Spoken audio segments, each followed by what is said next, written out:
punya logika. Bagi yang tidak punya logika, skip aja. Kelompok-kelompok kadrun terus memanfaatkan kegentingan situasi COVID ini untuk membangun kebohongan tentang apa yang mereka sebut sebagai invasi Cina ke Indonesia. Saat ini beredar di berbagai WhatsApp grup tulisan-tulisan yang seolah merujuk pada penyelidikan intelijen tentang invasi Cina ke Indonesia. Bagi kita yang berakal sehat, informasinya sangat nggak masuk akal. Namun kalau kita baca berbagai respons yang disampaikan, kita layak khawatir bahwa kebohongan yang terus diulang-ulang ini sangat mungkin menyesatkan pikiran banyak warga biasa. Saya kutipkan saja ya tulisan-tulisan yang seolah berbasis laporan intelijen itu dalam bahasa saya. Jadi digambarkan bahwa sejak awal COVID, akhir 2019 sampai Juni 2021, jumlah tentara Cina yang masuk ke Indonesia dengan sepengetahuan dan restu pemerintah Jokowi sudah mencapai 14 juta orang. Menurut laporan intelijen ini, gelombang kedatangan tentara Cina memanfaatkan kelengahan masyarakat Indonesia yang sedang terpusat perhatiannya pada pandemi. Targetnya pada 2024 sudah akan ada 100 juta warga Cina masuk ke Indonesia. Bayangkan, 100 juta warga Cina.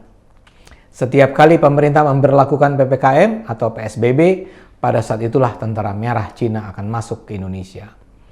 Sebagian akan berpura-pura menjadi tenaga kerja asing atau berpura-pura menjadi tenaga kesehatan dengan menggunakan seragam APD, perawat, dokter yang mengenakan masker. Dalam skenario besar ini, jumlah warga Cina akan mencapai pada titik di mana mereka akan menguasai Indonesia dan menyingkirkan warga pribumi. Mereka melakukan ini dengan pertama-tama melumpuhkan dan menguasai instansi keamanan, Polri, Angkatan Laut, Angkatan Darat, Angkatan Udara. Langkah berikutnya adalah melumpuhkan ekonomi. Dengan kebijakan-kebijakan PPKM, ekonomi rakyat dan ekonomi pribumi akan melemah. Seluruh sendi-sendi ekonomi kaum pribumi lumpuh. Mereka yang bekerja di sektor informal tidak akan sanggup bertahan. Sementara sebaliknya, perusahaan-perusahaan Cina, terutama yang memiliki koneksi dengan bisnis di tanah leluhur, akan semakin berkibar dan berjaya. Karena itulah kebijakan PPKM akan terus diperpanjang Jokowi tanpa disadari oleh rakyat yang patuh begitu saja dengan keputusan rezim. Dalam kondisi krisis ini, rezim Jokowi akan semakin memperkuat hubungan kerjasama dengan Cina. Dengan alasan demi pemulihan ekonomi, pemerintah akan membuka lebar investasi Cina. Dan berbeda dengan investasi asing lain, Cina bukan hanya akan mengirimkan modal, namun juga mengirimkan manusia. Yang akan dikirim bukan hanya manajer, ahli, teknisi, tapi juga buruh. Maka di daerah-daerah di mana ada proyek yang dibiayai oleh modal dari Cina, akan juga ditemukan pemukiman-pemukiman yang diisi imigran Cina. Mereka tidak akan mau menggunakan pekerja lokal karena tujuan mereka memanglah menjajah Indonesia. Mereka juga menguasai media massa. Karena itulah kedatangan tenaga kerja asing dan tentara Cina itu tidak akan diberitakan. Begitu juga dengan pendidikan. Rakyat pribumi akan diperbodoh dengan sistem pendidikan daring. Anak didik pribumi tidak mampu bersaing karena tidak punya sarana pendidikan yang memadai. Guru, kepala sekolah, dosen juga tidak bisa berhubungan langsung dengan anak didik mereka. Sementara itu tanpa mereka sadari, siswa-siswa Cina akan semakin pintar. Begitu nanti pandemi dinyatakan berakhir, anak-anak didik pribumi sudah jauh tertinggal. Rakyat pribumi juga akan dijauhkan dari agamanya. Mereka tidak boleh memakmurkan masjid, dilarang sholat berjamaah, dilarang sholat Jumat, dilarang mengaji. Umat Islam dilarang mudik agar tidak bisa berkumpul dengan rakyat di daerah asal. Umat Islam dilarang umroh dan naik haji agar tidak bisa berkumpul dengan umat Islam internasional. Tujuan Cina adalah menguasai Indonesia mengingat jumlah penduduk di negaranya sudah mencapai 2 miliar manusia. Wilayah Tiongkok sudah terlalu penuh dan karena itu mereka membutuhkan wilayah baru untuk diduduki. Indonesia dianggap sebagai negara yang potensial untuk jadi wilayah kekuasaan mereka. Dan ini bisa tercapai karena Indonesia dipimpin oleh Jokowi yang sangat pro-Cina. Karena itu kalau bisa kekuasaan Jokowi diperpanjang sampai 3 periode agar proses penjajahan Indonesia bisa lebih lama dilakukan. Yang lebih mengerikan adalah kedatangan tim kesehatan Cina juga dilengkapi dengan vaksin yang disiapkan sebagai racun pembunuh yang mematikan. Apa yang menjadi tujuan mereka adalah apa yang disebut sebagai depopulasi rakyat pribumi Indonesia. Karena itu disarankan agar rakyat Indonesia menolak divaksin. Jangan percaya dengan perintah wajib vaksin.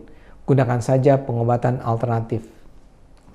Terakhir, waspadai modus baru yang dilakukan gerakan pembasmian pribumi dengan berpura-pura sebagai tim sterilisasi dengan melakukan penyemprotan disinfektan. Mereka akan mendatangi rumah warga dengan berpura-pura akan melakukan penyemprotan disinfektan. Mereka akan meminta penghuni rumah untuk keluar selama penyemprotan. Tapi ternyata begitu mereka berada di dalam rumah, mereka akan menjarah barang-barang berharga di dalam rumah dari perhiasan, jam tangan, laptop, dan sebagainya. Karena itu, untuk mencegah aksi depopulasi ini, warga pribumi harus senantiasa waspada dengan invasi kaum Cina ini. Bila ada tim berseragam APD hendak melakukan tes swab, PCR, vaksinasi, atau penyemprotan disinfektan, upayakan agar para petugas tim dibuka maskernya. Bila perlu diperiksa kartu identitasnya. Dan bila ternyata mereka bukan pribumi, segera laporkan. Begitulah narasi-narasi yang kini terus disebarkan melalui beragam media komunikasi. Seperti yang saya katakan, bagi mereka yang berakal sehat dan banyak membaca, seluruh argumen tentang invasi Cina ini sangat tidak masuk di akal. Cina tidak memerlukan Indonesia sebagai negara koloni mereka. Cina tentu saja senang kalau bisa menjadi mitra dagang Indonesia, karena Indonesia merupakan pasar besar dan memiliki sumber daya alam luar biasa. Cina saat ini adalah kekuatan ekonomi terbesar di dunia dan itu tidak dicapai dengan cara menjajah negara lain. Bagi Cina, sebuah Indonesia yang penduduknya makmur jauh lebih menguntungkan mereka dibandingkan sebuah negara dengan penduduk miskin dan penuh konflik. Kisah tentang Cina membawa vaksin yang akan membunuh rakyat Indonesia itu luar biasa menggelikan karena bagaimana mungkin itu bisa terjadi tanpa kesadaran masyarakat awam. Bagaimana mungkin itu bisa terjadi tanpa terdeteksi? Kisah tentang rencana kedatangan 100 juta tentara merah Cina juga tidak masuk akal. Buat apa mereka datang? Mau perang? Perang lawan siapa? Tapi pertanyaan-pertanyaan semacam ini memang tidak relevan karena keseluruhan skenario ini memang tidak masuk akal. Mereka yang membuat kisah ini sama tololnya dengan mereka yang menyatakan bahwa pengusaha Tionghoa bertujuan mengeruk kekayaan Indonesia untuk dibawa kembali ke negara leluhur mereka. Tidak masuk akal. Tapi ya mungkin gampang untuk mengelabui mereka yang sudah kepalang membenci kaum Tionghoa dan pemerintah Jokowi. Seperti saya katakan, buat kita yang berakal sehat, cerita semacam ini akan dilihat sebagai sekedar imajinasi liar yang menggelikan. Masalahnya, bagi mereka yang tak berakal, kisah-kisah provokatif ini bisa menjadi landasan kebencian yang akan terus tumbuh. Karena itu, mari terus gunakan akal sehat. Karena hanya kalau kita terus gunakan akal sehat, bangsa ini akan selamat.